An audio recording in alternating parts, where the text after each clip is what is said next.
Welcome to the GRN, the Growth and Resilience Network, where every episode brings you targeted stories and strategies about professional and personal growth and resilience. The intent of each episode is to educate, energize, and equip you with information and hopefully a bit of wisdom to apply in your life and within your community. Hi, I'm Steve Piscitelli, your host, coming to you from my headquarters, my world headquarters here in Atlantic Beach, Florida.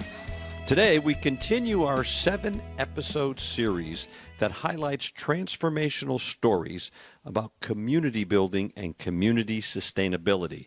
Each of these stories appear in my most recent book, Community as a Safe Place to Land. The book builds on 7 core values for purpose and growth. 7 core values that help communities grow: relationships, relevance, rainbows, resources, responsibility, reflection, and resilience. They all interconnect and support one another. And by the way, rainbows in this case is my metaphor for dreams. Every community has dreams. When I speak of community, it does not have to be a geographic location.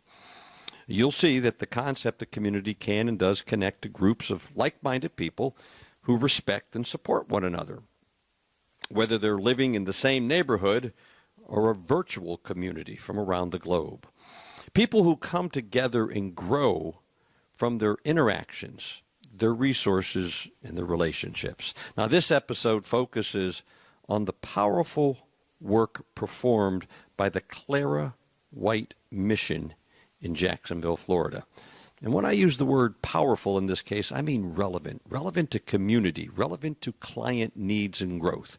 And with a history going back to 1904, the mission, quote, works in partnership with the community to prevent and reduce homelessness through advocacy, housing, job training, and employment. I had the opportunity to catch up with Mr. Coby Pittman, the CEO and president of the Clara White Mission. Now listen, and you're going to hear repeated themes, core values, respect, trust, listening, compassion, and mostly you're going to hear how President Pittman and her dedicated team provide relevant services for people of the community. Now you can find more about this community development program at their website, and that would be the clarawhitemission.org. Let's give a listen. My name is Coby Pittman, and I am the CEO and president of the Clara White Mission, who's located in Jacksonville, Florida. And the organization was started over 114 years ago by mother and daughter team, Eartha and Clara White. And they addressed a lot of the social issues in the community. And today we continue the same legacy of those two women, addressing issues that affect individuals, as well as being a safety net to the community. We feed the homeless every day, 7 days a week, anywhere from 500 to 600 people. Not only that, we help them get their life back if they're ready to do that.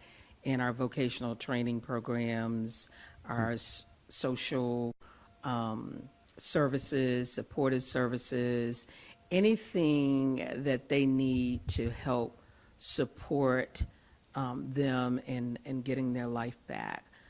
We have several vocational training programs, which is culinary arts.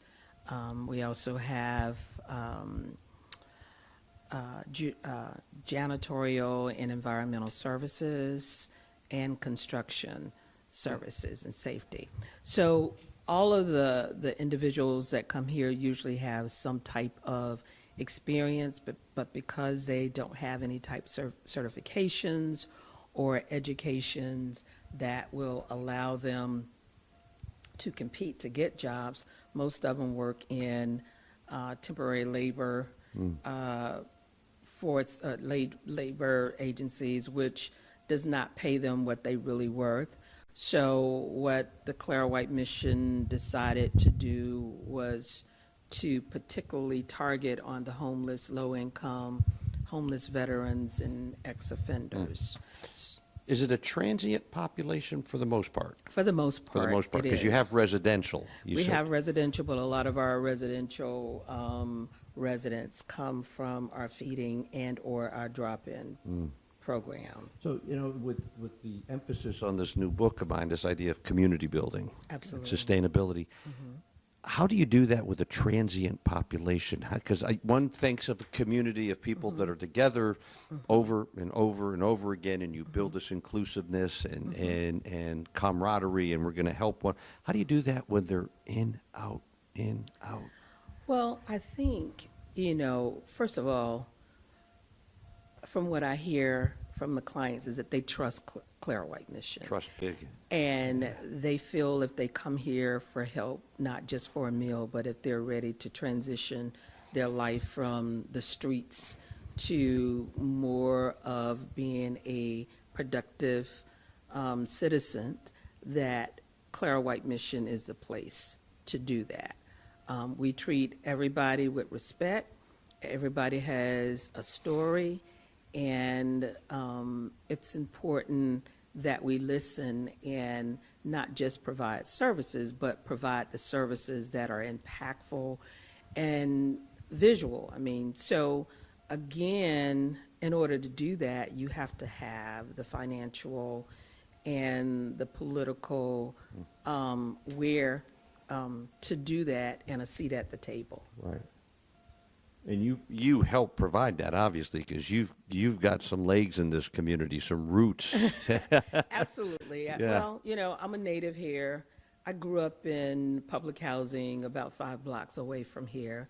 So, I even though I have this great title of being the CEO and president of the Clara White Mission, but I am a servant, and I feel that it's important for me to give back and to reach back to those individuals that I know that come through this line. Those are individuals that I either grew up with, I went to school with, and I have a relationship with them. And so, being able to have a relationship from someone at the mayor's office down to, a lay person that's coming to the Clara White Mission for services, I cover all of that. Yeah, you do. And so, it's not a job. It's really a ministry. And, I think when I first came to the Clara White Mission, I had just graduated from college, and, all I wanted was to be in charge. And, most of us do. We want to make a lot of money and be in charge. And after I had been here, a few weeks, I realized that this was my purpose. I had done a lot of jobs that I liked and made money, but this one at that particular time, it wasn't a whole lot of money. I was really trying to get the experience in management, and after I saw the people that came here that I knew, and they were struggling, from drug addiction to alcoholism to prostitution. I mean, criminal background, just so much. And, I was just trying to figure out how could I help and my team help as staff, the board of directors, how could we lift those individuals instead of giving them a handout, but a hand up? We do most of the vocational training from start to finish. On site? On site. On site. Everything is done. It's a one-stop shop. I call it a community development center. For a long time, it was considered as a soup kitchen. And of course, the heart and soul of the foundation of this organization is the soup kitchen.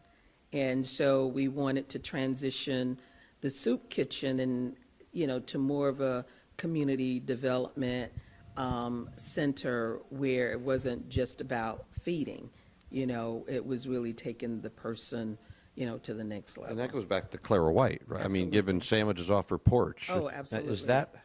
I'm looking there. Who am I looking at? That's Eartha. That's Eartha. That's the daughter. That's the daughter. And Clara is her mother. get a photo before she's I over leave. on the other Okay, side. great. But this is the home that they used to serve. That was it. Wow. Out of. They moved about 4 times before they actually moved to the Clara White Mission. As you see, that is Eartha, the daughter, serving.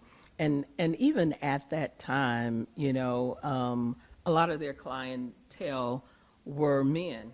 And even today, we still see most of our clientele are men. We see a lot of grandmothers raising, grandchildren. And so, we see a lot of that. But most of our client, I would say at least 95% are male. And also about 40% of those males are homeless veterans. Homeless veterans. Right. So, last year, because, we look at addressing issues that affect the population that we serve, and we were able to open up a permanent housing with supported services with the VA on the first floor to provide community outreach. So there's 16 units of fully furnished apartments across the street from the mission.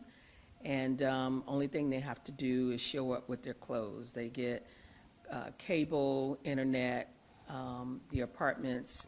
Temporary? No, this is permanent housing. Permanent housing. Permanent, they can stay there as long as they want. Now, we have transitional and bridge housing in our building next door that we provide temporary housing to.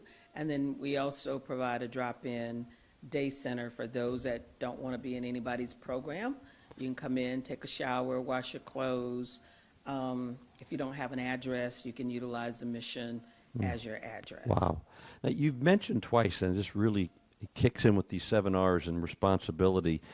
At one point you said, if they're ready to do that, which was to kind of move into a different space in life, and then if they're ready to transition. So you're expecting them to have some skin in this game when they come in. Absolutely, absolutely. Yeah. And what we realize that a lot of our client base have lived on the streets for several years, and so for them to come in and abide by, policies and procedures, but the word is on the street that if you're looking to transition your life, you need to go to Clara White Mission.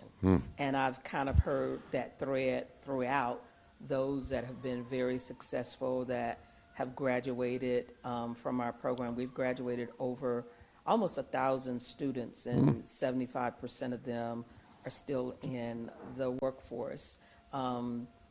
Everybody's story is different. We probably keep them a little bit longer than we should, but I think just that going that extra way gives that person an opportunity to know that we're just not a number in your program. You're taking the pride in the personalized, customized facilities to make sure that I make it. Do you have to turn people away because of either lack of resources, and that can be space, funding, staff, fill in the blank? We have experienced cutting of services about 5 years ago. We had to go from 7 days a week to 3 days a week. But I will tell you that the community engaged in a big way to make sure that we were able to reactivate our programs, to make sure that those meals were served. Yeah. And then the VA has been our partner since 2002. And so we have been able to expand our initiatives for our client base here at the Clara White Mission. When you look at those 7 core values and you think of your client base, the people you work with, they're coming in, they trust you, they're ready to transition, or think they're ready to transition, or they just want to shower, right? There's a gamut of yours. Is there a particular core value that you'd say this is where they're struggling? Is it all of them? Or do you say, they don't have, if they had relationships, they'd be able to go to mom's house, their brother's house, or is it responsibility? It's a combination of all of them. You have some that need more than others, and that's why I say it's customized. Yeah. Our program is not a cookie cutter program, and so it allows us to address all of these on the front end, and if we don't address them on the front end, definitely on the back end. Yeah. And I love the 7 R's because it not only impacts the client base that we serve, but it also impacts the Clara White Mission and the staff Yes. and our board. And I can think back since I've been here for 25 years that we've been in each of these circles, and it takes all of that. Yeah, it does. And so if I had to do it over again, it would be the same way. Now, when you're looking again and I understand that your clients are coming in and they have a host of issues. I mean, a host, a lot. I call it a laundry bag. A laundry bag of issues. What are so you do your thing with them, whatever that thing is, whatever the client needs. What's their challenge to sustain that momentum? Have you found any common thread for them to sustain the momentum that this community is helping them with, whether it's employable skill, whether it's just daily discipline in whatever the areas might be. Maybe it's getting connected with a faith-based organization, getting psychological help. Is there something that you have found, here's the stumbling block when they leave us, or if there's going to be a place where they stumble, have a problem, it tends to be in this area. Have you seen any kind of a commonality, again, given so many different people? Well, first of all, they don't believe that an organization would help them with all these skills. It has to be a carrot. They're like, okay, so what is it? I can't believe that you care about me as much as I've gone to many organizations and they really don't care about me. I would say, from a staff standpoint, it's that direct attention. It's direct, whether you have a mental health issue, we have a mental health counselor on staff. We do an individual service plan with them to find out what their challenges and their struggles are, and we develop a plan specifically for them. And once they become, as you mentioned earlier, the struggles and the resilience, they don't believe, once they come here, they're so broken. There's just so many different things that it's hard to do all at one time. But once they enroll in the program, they're stabilized, they actually see where they can achieve through our initiative, then they have the buy-in. They have the skin in the game. I include them, I not only provide initiative, but we share the history of this organization and why we've been here so long, and where do you see yourself fitting in our organization, not only just as yourself, but how do you help the Clara White Mission continue on? A give back? A give back. Exactly, a give back. And, you know, even when it's time for graduation, you know, I always tease them. I said, now I'm going to let you keep your first paycheck, but your second paycheck, I expect you to bring mama some money, you know.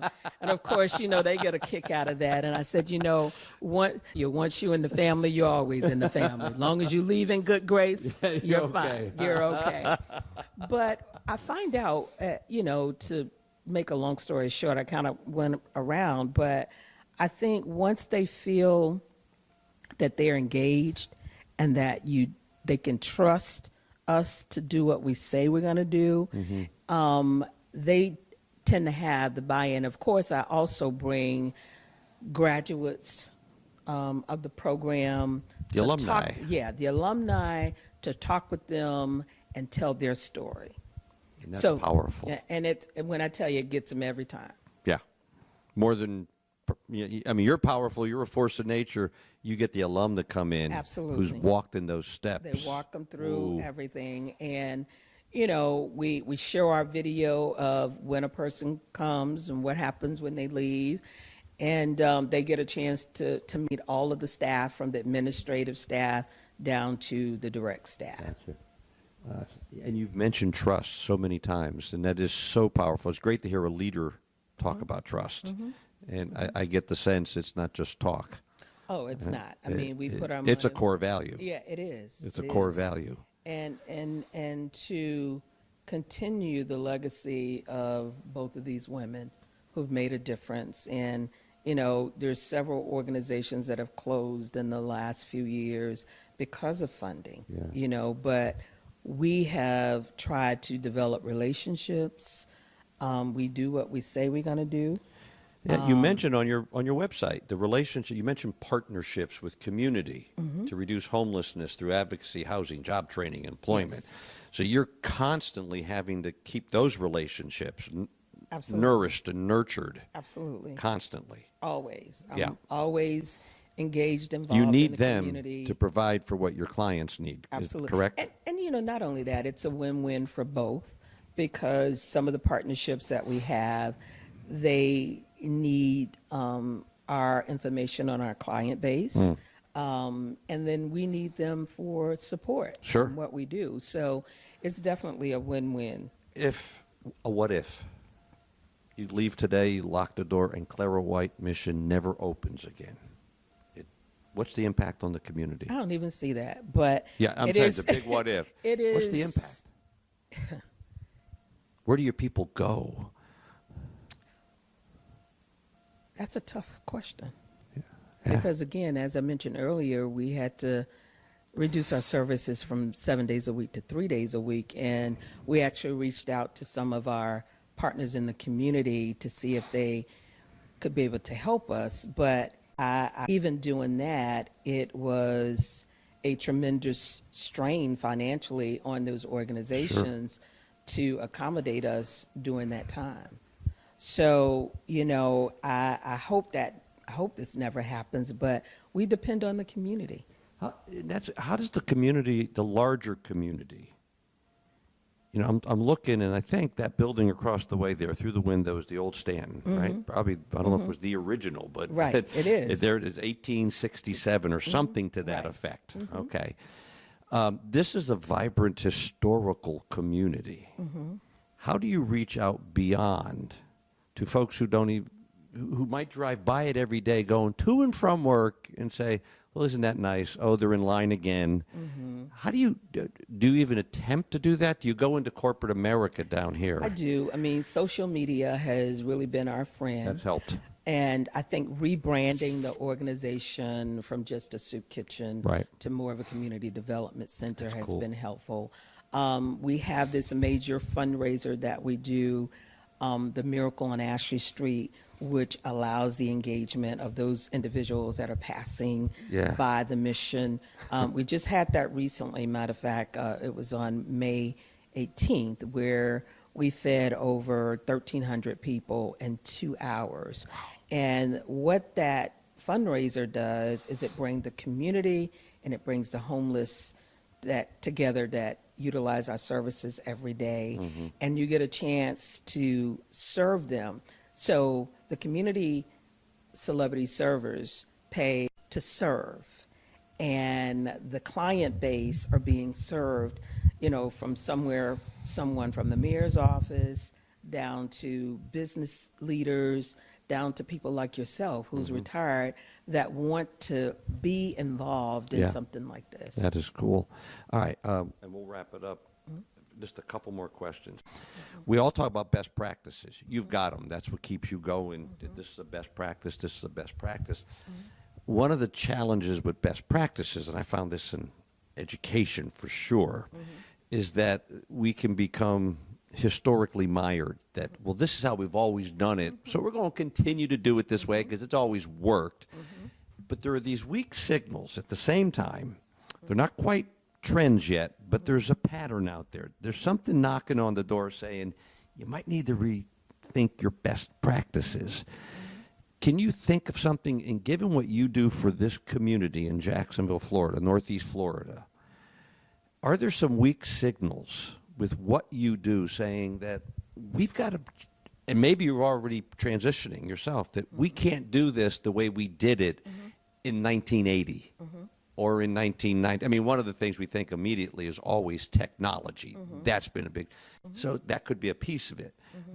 Are there those types of things that you have to look at, your staff has to look at, and you got to somehow get your clients, who I understand, I think I understand, they're a step away from hunger. They are hungry. They're without work, so they might not be thinking of a 15-year week signal. Theirs is a 24-hour week signal. What do I need to do now? So what do you see for the Clara White Mission? Well, first of all, I think it's important that we train the staff, because I do have folks who have been with me since the very beginning. And when you have new staff come in, younger staff, the dynamics change. And so, you always hear the staff saying, well, this is how we've always done it. I'm always looking for change. I'm always looking for better ways to do it. But before I change things, I'd like to get feedback from the staff. I like to get feedback from the client base. We do surveys all the time, because what we think is best for them may not be the best thing for them. And so if there's anything that weaks, I would say just staying on the front line of trends and changes, and be willing to be flexible in this environment, because it's constantly changing, constantly. And so, the gaps of services will probably remain the same with our client base. Gaps meaning between your mission and other agencies? Right. It would stay the same, but I think, we have to get training to make sure that we're providing the better services to the client base. Last question deals with resilience. How do your clients stay resilient? That's the first part, and then there's a second part. But let's start with that. How do they stay resilient? I mean, I'm thinking, I complain about a hangnail, and what it sounds like, correct me if I'm wrong, they are facing some difficult situations. Oh my God, and difficult doesn't even describe it. Oh yeah. So how do they stay resilient? That's a tough question, because I'm not in their shoes. I could, what we do is that we have a conversation. Our staff is down there on a daily basis having conversations with them. And what we try to do is to help them meet their resilience or whatever they need to make happen. But it's different. Everybody's situation is different.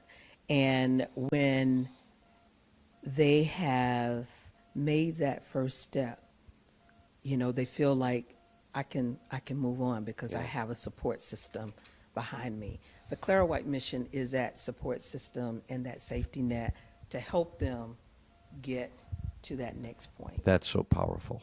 I mean, that's with students going to college, for instance. What's the support network within the college when they're away from home? Right. Military, I'm sure, when their first deployment. Right. And they're looking for a mentor. Yeah. Do you or provide mother, that? a mother figure or a father Yeah. figure. You know, I see that in, you know, just the conversation that we have. And I try to get to know them. I'm not an administrator that stays upstairs in my office and depend on my staff to go and resolve all the issues. I'm down there at least 2 to 3 days a week just to kind of see what's going on. You know, I may not know all of their names, but I know their faces. They know mine. Right, And right. they feel like, you know, that I am approachable. I like my staff to be approachable as well. And then a lot of them come volunteer. You know, The alum? Volunteer? the alum and the client base Oh, wow. that comes every day. You know, I've hired at least 10 of the individuals that have been in that line because they've shown the resilience. You know, I want to change. I want to do something. Can you help me? Last question. How does Coby Pittman stay resilient? How do you, because leaders have to, because people watch you. People depend on you. How do you stay resilient? Well, you know, I get great gratification knowing that I'm helping someone. The hardest part for me is to balance my life because to be a CEO, to be a mother, to be a community person, it's hard, you know, but I have learned to try to balance in some sort of way that makes sense for me. It may not make sense to anybody else, Right. but this is what I was wired for. Your purpose. Yes. It is your purpose. What is- Maximizing your potential. That's exactly.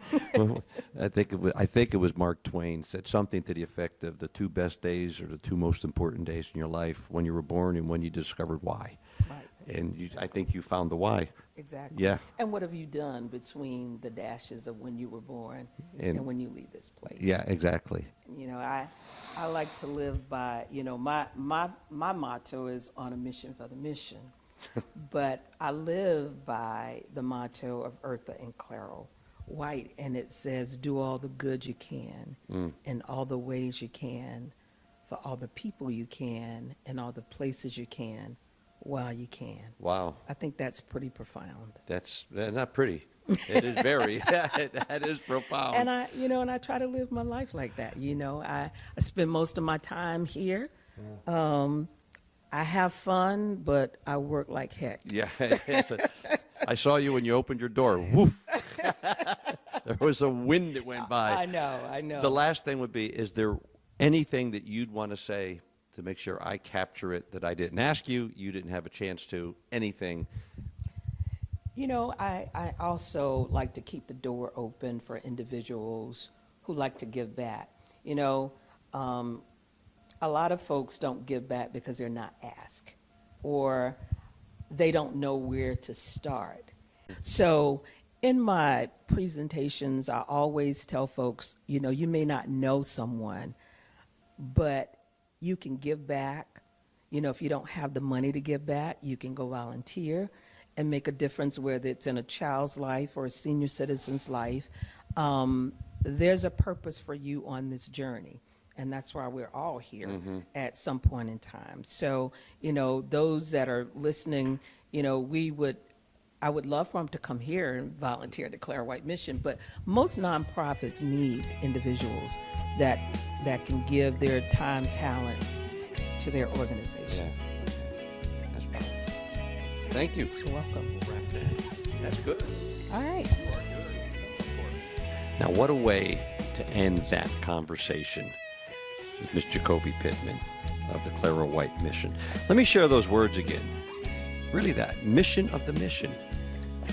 Do all the good you can, in all the ways you can, for all the people you can, in all the places you can, while you can. Wow. It's a powerful mission we may all want to consider emulating. So thank you again, Coby, and the entire Clara White Mission team, your clients, your supporters, for all you do to make the community a safe place to land for so many people. And thank you, listeners, for joining us today. Without you, there is no Growth and Resilience Network. I thank you for sharing our podcast with the family, the friends, the colleagues, the community leaders that you know and cherish yourself. Visit my website, stevepiscitelli.com, for more information about upcoming conversations on the GRN and about my programs and other resources for your personal growth and resilience, including my latest book, Community is a Safe Place to Land. So until we meet again, either virtually or somewhere in person around this great nation, this is Steve Piscitelli from my world headquarters, reminding all of us to choose well, live well, and be well, and continue to create, share, and savor powerful community moments. Bye-bye, folks.